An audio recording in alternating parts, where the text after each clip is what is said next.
Sus alimentos.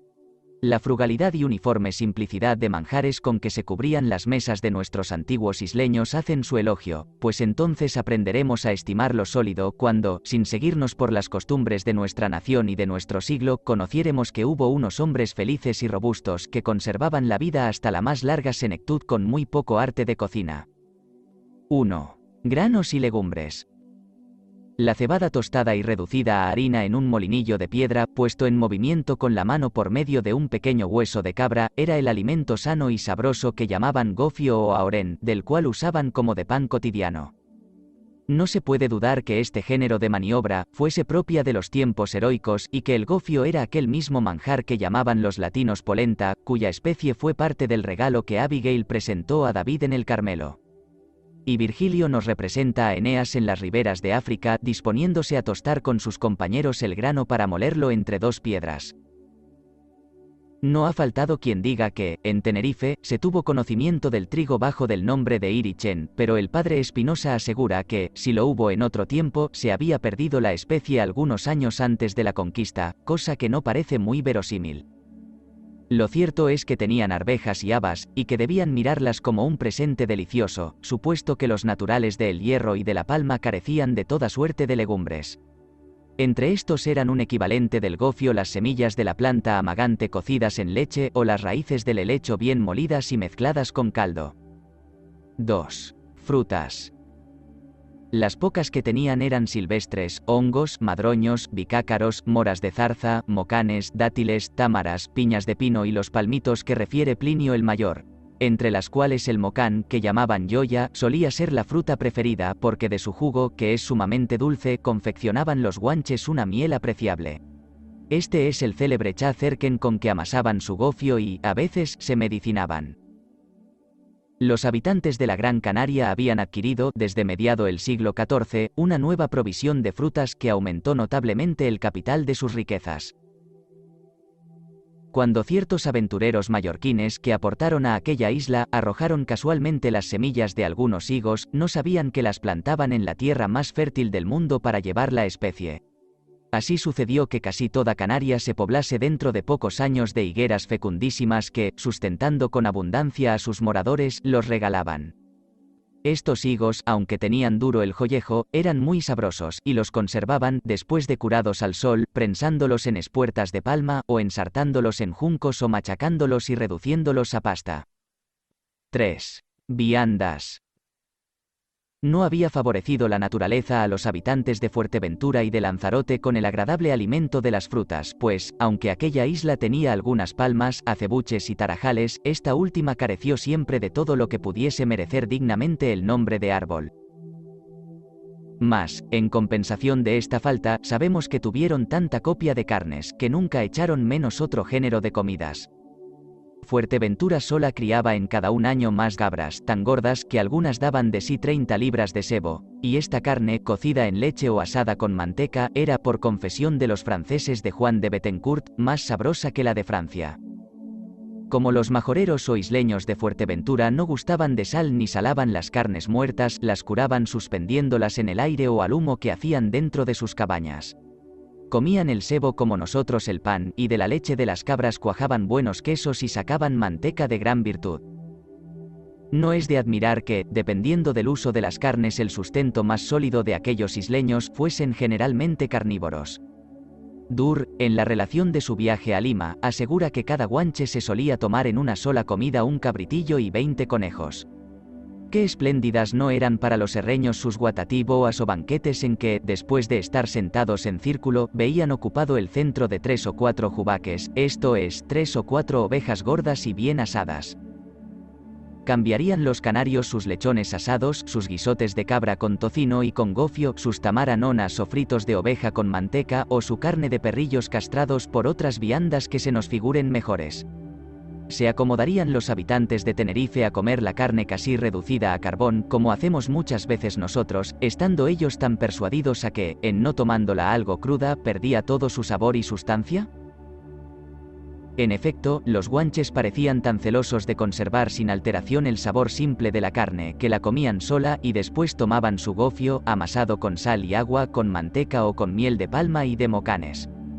A la verdad, todos estos bárbaros eran voraces, cualidad propia de las naciones que se acercan a los tiempos de los héroes y patriarcas, sin que por eso mereciesen aquel injurioso renombre de canes por comer mucho y crudo que les atribuyó Gómara. Pesca. La circunstancia de vivir los canarios rodeados de un mar casi cuajado de peces los hacía también ictiófagos, facilitándoles este género de comida agradable. Así, además de las lapas, clacas, burgaos o caracoles, centronias o erizos, ostras, cangrejos, almejas, pies de cabra o precebes y demás marisco que recogían a la orilla del agua al tiempo del reflujo, tomaban grandes cantidades de pescado con los 3 géneros de pesca que voy a referir. Como eran nadadores expertos, tenían la facilidad de entrarse por las noches en el mar, armados de teas encendidas y de largos garrotes, daban con ellos muerte a mucho número de peces, y este era el primer método de que usaban. El segundo era el de las redes de junco. Si divisaban algunas bandadas de sardinas, lisas o chicharros a la lengua del agua, se echaban inmediatamente a nado hombres y mujeres, cercaban la tropa por la parte de afuera y, azotando con algunas varas el mar, las espantaban y conducían a tierra. Aquí extendían aceleradamente las redes, tejidas de juncos y guarnecidas de piedras por las extremidades inferiores, hasta que, sacándolas a la playa, se repartía la presa entre todos con exactitud. El tercer método, que acaso era privativo de Tenerife, porque los guanches ignoraban el arte de nadar, se reducía a prender sutilmente los peces con anzuelos fabricados de astas de cabra. Puede añadirse a estos otro cuarto género de pesca que sin duda se ha heredado del tiempo de los guanches. Hablo del uso de la leche del euforbio o cardón que, mezclada en los grandes charcos y rías donde después de la marea quedan estancados los peces, los aturde y mata de modo que se pueden tomar con las manos de encima de la superficie. Este es el método que llamamos en Barbascar. Bebida. Parecerá a algunos que unos pueblos que no tuvieron conocimiento de los licores fuertes no serían los más afortunados, pero los canarios lo eran, sin beber otra cosa que agua, y esta con tal régimen que hasta que pasase media hora después de haber comido caliente no la tomaban, temiendo maltratar la dentadura. ¿No deberíamos conservar nosotros algún respeto hacia aquellos hombres que jamás deshonraron su razón con la embriaguez? Sin embargo, es constante que los antiguos isleños se supieron aprovechar del jugo de las palmas, de que había en las islas florestas enteras. Sabemos que en la isla de Canaria, en donde se prosperaban estos árboles de modo que solo el bosque en que se iba a divertir el Guanarteme de Galdar tenía más de 200, en efecto sacaban los isleños un licor. Y sabemos que de este licor hacían vino, vinagre, miel y azúcar. En La Gomera se solía extraer de una sola palma cosa de una barrica de miel. Se asegura que los serreños poseían el secreto de fabricar no sé qué bebida espirituosa de ciertas frutillas silvestres de calidad de cerezas, mas esta quizá fue una manufactura de muy poca extensión, siendo el agua pura su único néctar y bebida regular, la que verdaderamente debían aplicar a los labios con un éxtasis de reconocimiento.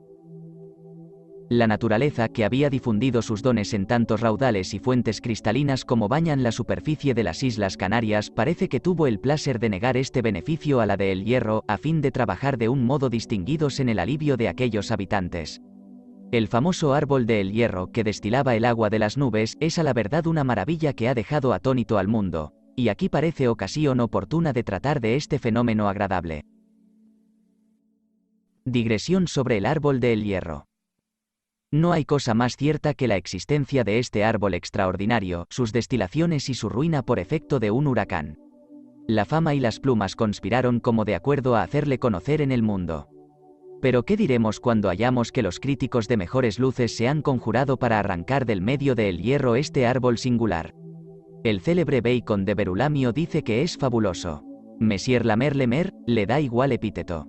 Tomás Corneille da a entender fue soñado. Los geógrafos sansones exclaman que los viajeros apostaron a cuál mentiría más en el asunto. Mons. Nablot, citando a Baudran, que habla de la existencia del árbol, se inclina a creer que todo ha sido una patraña. Barbot y Martineau Duplessis, pretenden que su origen fue una ficción.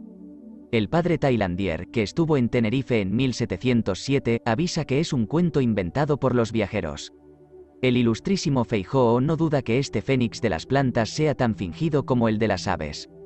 El padre maestro Sarmiento le trata de novela, mentira, embuste y error. De suerte que cuando don Salvador Mañer se aventuró a ser el apologista del árbol con armas desiguales, hubo de perder toda la buena opinión de crítico y de filósofo. Sin embargo, yo diría que el árbol de la isla de El Hierro no ha tenido en contra suya sino a sus mismos admiradores.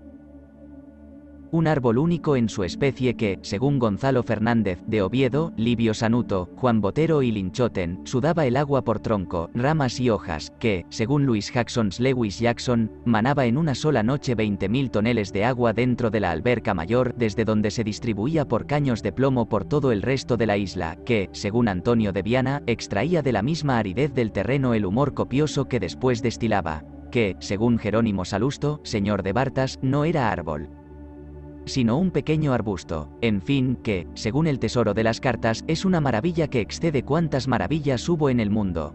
Todo esto, a la verdad, compone un árbol que, con razón, pareció sobrenatural a Pedro Mesía y, por consiguiente, fabuloso. Mas cuando se tuviere cuidado de descartar las exageraciones y se examinaren con tranquilidad las verdaderas circunstancias del árbol de El Hierro, aunque hallaremos en él mucho de extraordinario, nada nos podrá parecer increíble. Este árbol sería un árbol santo, como decían los habitantes del país, pero no un árbol fabuloso. Véase aquí la relación pura y sincera que el padre Fray Juan de Abreu Galindo nos dejó en su historia manuscrita de Islas, quien tuvo la curiosidad de hacer al árbol una visita en persona y de observar con prolijidad todo el secreto. El lugar y término donde está este árbol se llama Tigulaje y es una cañada que va por un valle arriba desde la mar a dar a un frontón de risco, donde está nacido el árbol santo, que dicen llamarse en su lengua garoé, el cual por tantos años se ha conservado sano, entero y fresco, cuyas hojas destilan tanta y tan continua agua que da de beber a la isla toda, habiendo proveído naturaleza esta milagrosa fuente a la sequedad y necesidad de la misma tierra. Está de la mar como legua y media, y no se sabe qué especie de árbol sea, más que quieren decir estilo, sin que de su especie haya otro árbol allí. El tronco tiene de circuito y grosor 12 palmos, y de ancho 4 palmos, y de alto tiene 40 desde el pie hasta lo más alto, y la copa en redondo 120 pies de torno. Las ramas muy extendidas y coposas, muy altas de la tierra. Su fruta es como bellota con su capillo, y fruto como piñón, gustoso al comer, aromático, aunque más blando. Jamás pierde este árbol la hoja, la cual es como la hoja de laurel, aunque más grande, ancha y encorvada, con verdor perpetuo, porque la hoja que se seca se cae luego y queda siempre la verde. Está abrazada a este árbol una zarza, que coge y cierra muchos de sus ramos. Cerca de este árbol, en su contorno, hay algunas hayas, brezos y zarzas. Desde su tronco o planta a la parte del norte están dos tanques o pilas grandes, cada una de ellas de 20 pies de cuadrado y de hondura de 16 palmos, hechas de piedra tosca que las divide para que, gastada el agua del uno se pueda limpiar sin que lo estorbe el agua del otro.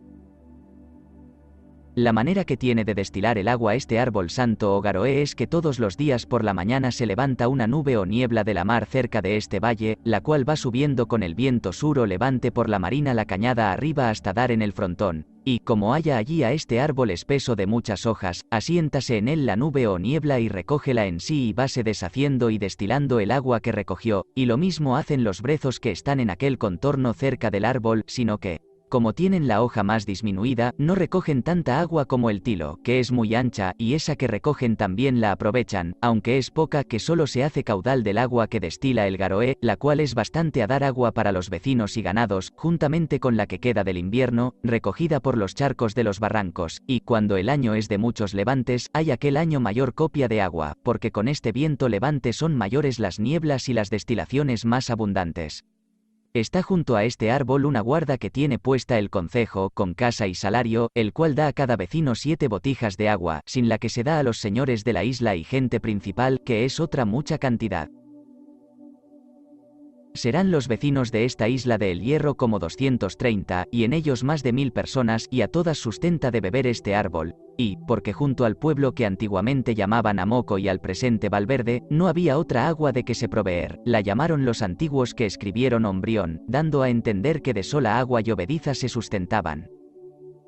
Cualquiera crítico que solo hubiese leído esta sencilla relación, ¿no creería la existencia de este árbol, admirándola?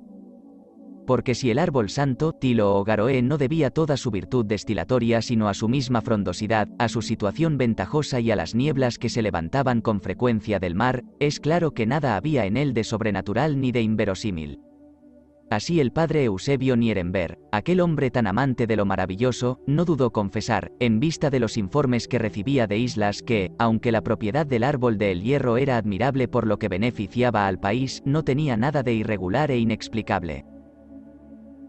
Los autores franceses de la historia de Juan de Bethencourt tampoco usaron de ningún entusiasmo en la descripción de esta planta, y solo dijeron que en lo más alto de la isla hay árboles que continuamente están destilando agua clara y hermosa que cae en unos fosos inmediatos a ellos, que esta es la mejor agua que se puede hallar para beber y de tal condición que, aunque se coma hasta todo lo posible, si se bebiere de ella, aunque sea una hora después, se digiere la comida de forma que sobrevienen nuevos estímulos de hambre.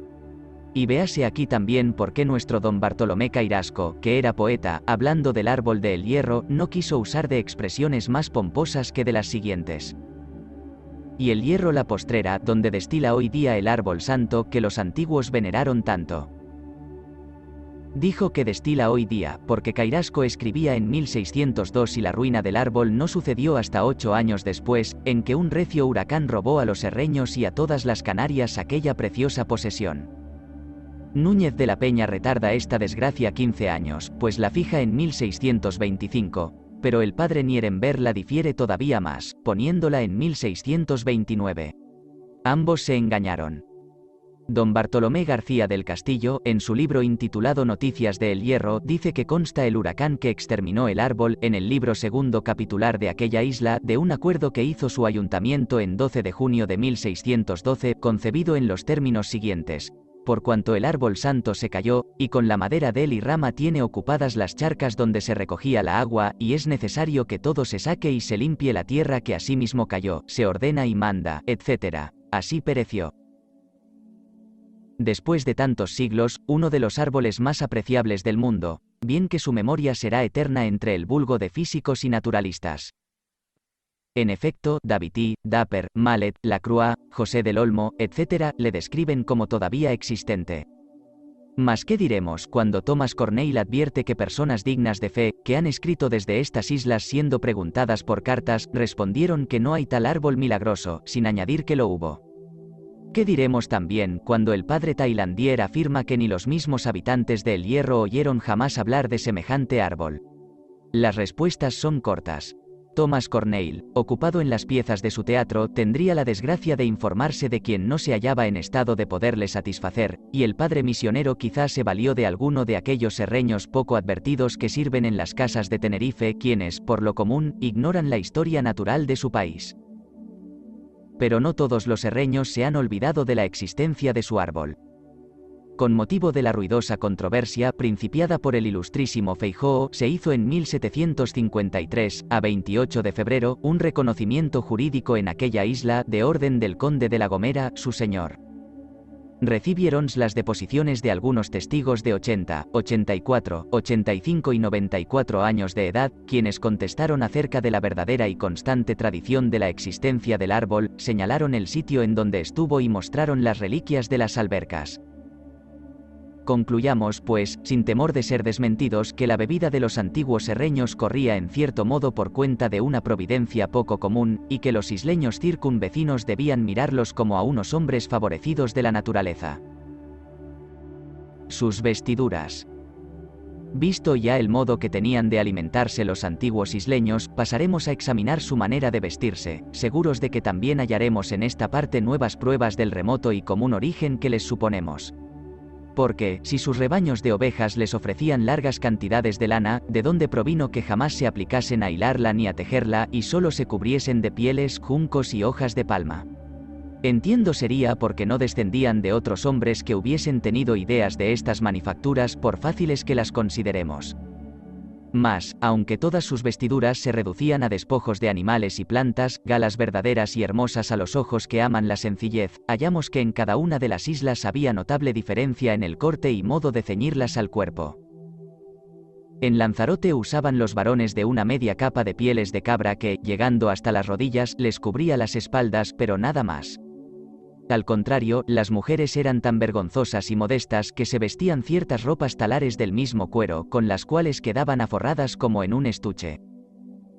Quizás se vestían con más regularidad en Fuerteventura, porque sus tamarceos o casaquillas cortas, hechas de las pieles cabrías y cosidas con correas sutiles, tenían alguna cosa de más imaginación y gusto.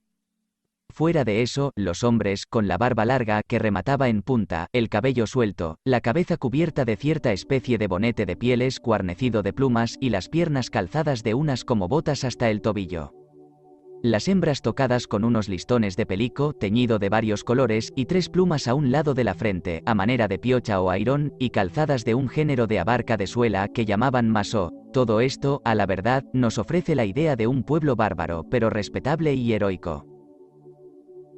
Los gomeros usaban también de los mismos tamarcos de hechura de herreruelos que les cubrían desde el pescuezo hasta media pierna y solían teñirlos de encarnado o azul con la raíz del árbol tainaste y el jugo de la hierba pastel.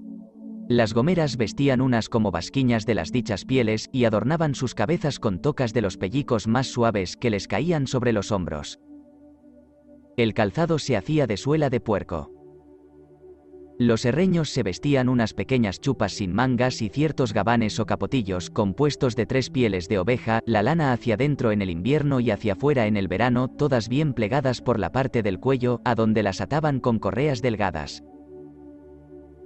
Las personas del otro sexo que fabricaban del mismo género sus tapapiés y manteletas las cosían con especial primor, usando de nervios de animales y de agujas de espinas de pescado.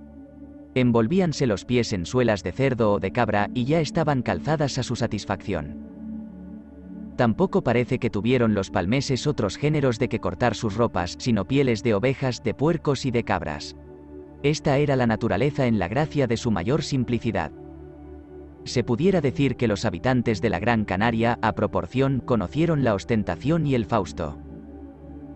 Las ropillas o toneletes de hojas de palma y juncos, tejidos con industria y ajustados al cuerpo sin exceder de la rodilla, los tamarcos o casaquillas de pieles labrados admirablemente y teñidos con ciertas tierras coloradas o con el jugo de las hierbas y flores, las monteras de los pellicos de aquellos cabritillos que desollaban sin romper y cuyas garras, unas caían sobre las orejas y otras se afianzaban al cuello, su cutis adornado de diferentes dibujos y figuras impresas, las mujeres cubiertas de ciertos refajos hasta la media pierna. El cabello recogido hacia atrás y trenzado con juncos, teñidos de diversos colores, las sandalias de cuero de cabra, ligadas con correas al pie, todo esto ya tenía otros visos de cultura. En fin, si observamos en esta parte a los guanches de la isla de Tenerife, hallaremos que, poseyendo el secreto de gamuzar y curtir las pieles con una mediana perfección, fabricaban de ellas unas como camisas largas, sin mangas ni pliegues, atadas por los lados y ceñidas a la cintura.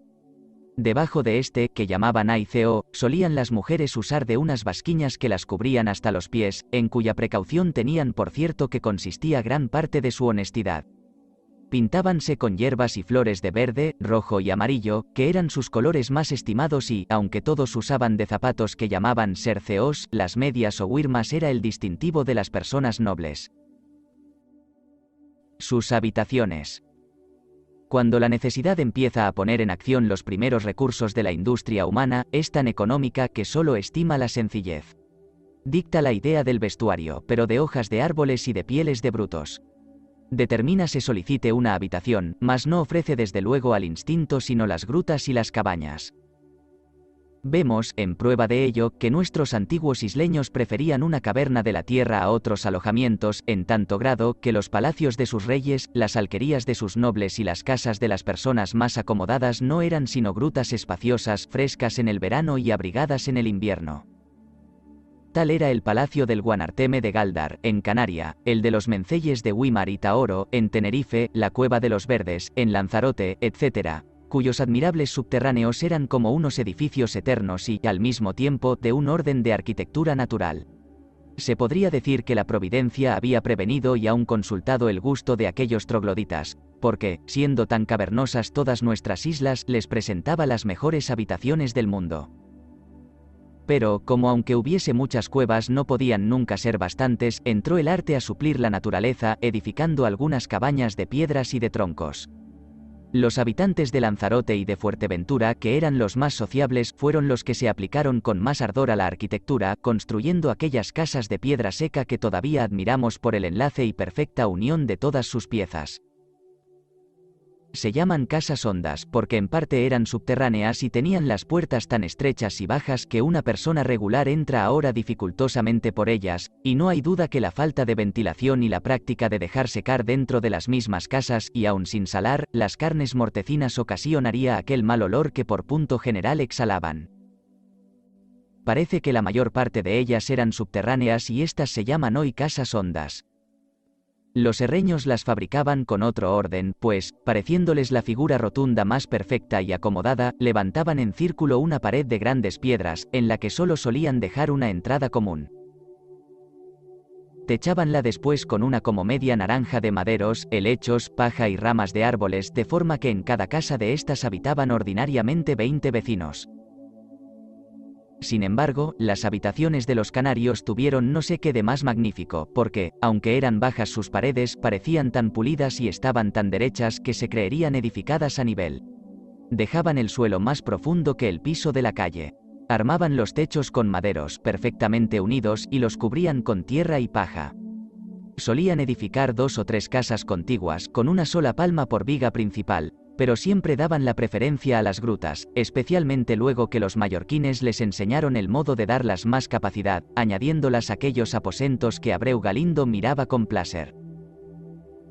Esta misma pasión a las cuevas era la que tenía más séquito en Tenerife, de manera que solamente aquellos guanches desvalidos que no hallaban alguna concavidad desocupada o no tenían bastante habilidad para abrirla en los cerros más deleznables, levantaban chozas de piedra seca, cubiertas de paja y de helechos, de cuya práctica provino sin duda la falta de pueblos arruados que se hizo notable en esta célebre isla.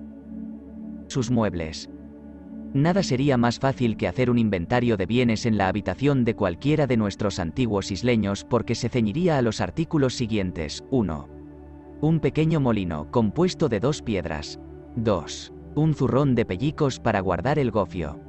3. Unas bolsitas de cuero gamuzado para estuche de algunas menudencias. 4. Gánigos o cazuelas de barro para vajilla y utensilios de la cocina.